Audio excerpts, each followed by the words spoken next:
Cowboys fans, tough one out there Sunday. 47-9 against the Lions. Oof. Not exactly how we drew it up, right? But hey, that's why we deep dive. We're not just doing the post-game recap here, folks. We're digging into the why. Got some great expert analysis lined up for you. But more importantly, we're going to unpack all the stuff you guys are sending our way. Because let's be honest, you're probably as baffled by this one as we are. I think the thing that jumps out immediately is just how total this loss was. I mean, this wasn't a couple of misplays here or there. This was a complete system failure for the Cowboys and the Lions. They were just clicking on every single cylinder. And nowhere was that system failure more obvious than on offense, right? 251 total yards for the Cowboys. I mean, you could barely get the milk from the fridge to the counter in that distance. The Lions, they nearly doubled them, 492. Yeah. And I mean, you know, that difference in yardage, that's not just a number. It really speaks to the entire strategic battle that played out. Yeah. See, establishing the run in this game, it wasn't just like a bonus. It was absolutely fundamental.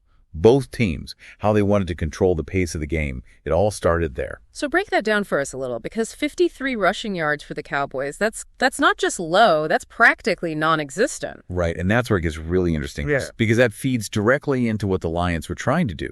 If Dallas can't run the ball consistently, suddenly everything's thrown off, it's third and long, every single drive, their playbook shrinks. Right. And that Lions pass rush, they can just pin their ears back and go, they know Dak's going to have to throw. Which leads us to those brutal third and fourth down conversions, or lack thereof. 3 for 13 on third down, 1 for 4 on fourth. It's like they kept slamming face first into a wall out there. More than just a wall. It's like the cascading effect. You know, each one of those failed conversions, it wasn't just an isolated play.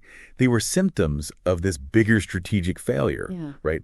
Dallas could not, for the life of them, stay ahead of the chains. And what does that do? Puts an insane amount of pressure on Dak Prescott. Speaking of pressure, we got to talk about Dak's performance. 3 interceptions. That's not the Dak we're used to seeing. Not even close. Nope. And look, some folks are going to point the finger at the O-line. And yeah, Dak was sacked 4 times. That's not nothing. But when you really watch the film, there's something else at play here. He was holding onto the ball for way, way too long, almost hesitant. So are we saying this is a Dak problem, O-line problem, some unholy combination of the two? Yeah. Because I'm seeing articles blaming everyone down to the water boy here. I think, honestly, it's more nuanced than just pointing fingers. Like it or not, football is a team sport. And the quarterback, even a talent like Dak, he's reliant on the guys around him. Were there protection breakdowns? Oh, absolutely. But there were also missed reads, dropped passes, this feeling of, I don't know, just general confusion on the Cowboys' offense. It makes you think there's some deeper issues going on there. It's like that whole offense, they just wandered into quicksand out there, and every time they tried to move, they just, sunk a little deeper. Oof, yeah. That's a powerful image. And it really gets at the mental side of a game like this too, right?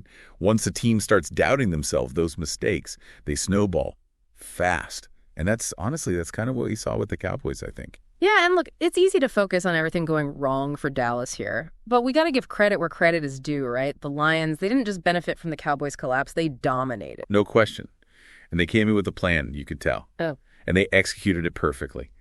Jared Goff, 308 yards, 3 touchdowns. He really showed what he can do when he's in his element, making smart decisions under pressure, extending plays. And it wasn't just Goff either.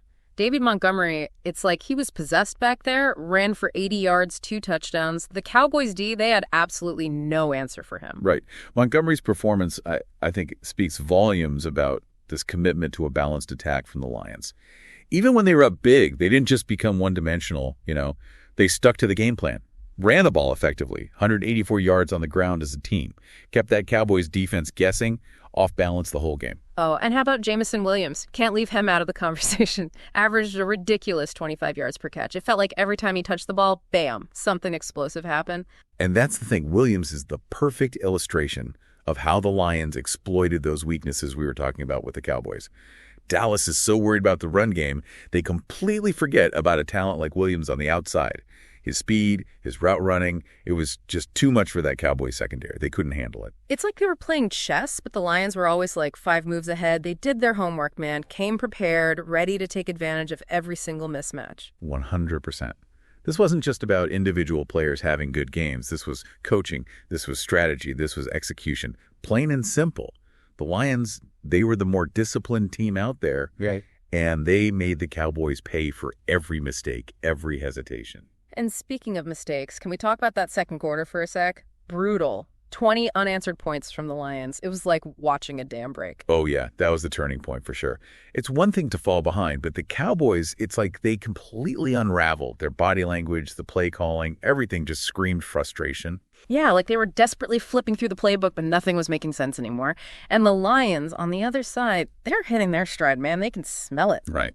And that's what separates the good teams from the great ones, you know. They could have let up, taken their foot off the gas, run out the clock. But they didn't. They kept the pressure on, and the Cowboys just had zero answers. So we've talked about the offensive struggles, the defensive mismatches, but for all the folks listening at home who maybe haven't had a chance to fire up the game tape themselves, what were some of the key plays, those real aha moments that really illustrate how this game got away from the Cowboys? You know, there's one that sticks out in my mind. It's early in the second quarter. Lions are already up 10-3. They come out in this, like, really run-heavy formation, right? But then Goff fakes the handoff, rolls out, finds Hawkinson wide open in the end zone for the touchdown. Okay, so unpack that for us. Why is that play so significant? What'd you see there? Well, it kind of sums up the whole game, honestly. The Lions, they used the Cowboys' expectations against them. Dallas was so fixated on stopping the run, they completely forgot about Hawkinson. And he made him pay. That's the kind of play calling, that strategic thinking that wins games at this level. And it wasn't just a one-time thing either. Time and time again, the Lions were ready for whatever the Cowboys threw at them. They were reading the defense, calling audibles, anticipating, always a step ahead, like you said. It's like they hacked into the Cowboys playbook or something. Yeah, it's that preparation meets opportunity thing, you know. The Lions, they clearly came in ready to exploit those weaknesses, the stuff we talked about. But it's more than that. They capitalized on those little shifts in momentum, those in-game adjustments. That's what the really great teams do. They control the story of the game. So look, we've broken down those offensive struggles for Dallas, the defensive mismatches, but I gotta ask, for all the Cowboys fans out there listening right now, is this like a one-time thing? Did the Lions just catch lightning in a bottle, or is this a sign of something worse, a pattern we're starting to see? That is the million-dollar question, isn't it? And honestly, the answer's probably somewhere in the middle. Yeah. I don't think it's time to panic just yet. But this game, it definitely exposed some cracks in the foundation for Dallas. They got to figure out this run game. They got to protect Dak better, and they got to learn how to adjust when things aren't going their way. If they don't, it could be a long season. Exactly. So, Cowboys, back to the drawing board, back to basics. Yeah. But what about the Lions? Are they for real? Was this a fluke, or are they the team to beat in the NFC? They've been building something special in Detroit, and this win, this was a statement. But the real test is consistency. Can they bring that same energy, that same execution week in and week out? That's what separates the contenders from the pretenders. They beat the Cowboys, yeah, but can they hang with the best of the best? We'll see. I guess that's why they play the games, right? You said it. All right, so for both these teams, the real work starts now. Cowboys got to find their footing. Lions got to prove they're here to stay. But for everyone listening, I think this game was a good reminder. Every single Sunday in the NFL is a news story. New upsets, new heroes. Those did that just happen? Moments that keep us coming back for more. That's the beauty of it, isn't it? This league, it's unpredictable, it's exciting, and no matter how much film you watch, how many stats you crunch, there's always that element of surprise. Couldn't have said it better myself. So for all you armchair quarterbacks and fantasy gurus out there, keep your playbooks handy, your eyes glued to the screen, and most importantly, keep those minds open. Because if this game taught us anything, it's that in the NFL, anything can happen. Hey, listeners! If you've enjoyed today's episode of The Good Advice Giver, then don't forget to hit that download button and follow us for more insightful conversations that help you level up your life. Whether it's improving your business strategies, mastering personal development, or finding the best ways to boost productivity, we've got you covered every step of the way.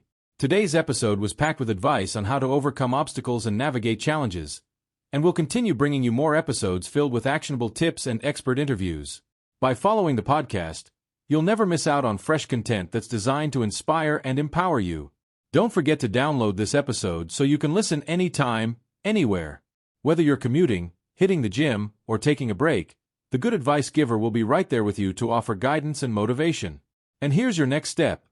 Share this podcast with someone who could use a boost or some solid advice. Let's grow this community together. Your support helps us continue to bring you more of the advice you need to achieve success and live your best life. So, download, follow, and share today. Thanks for tuning in, and we'll see you in the next episode of The Good Advice Giver.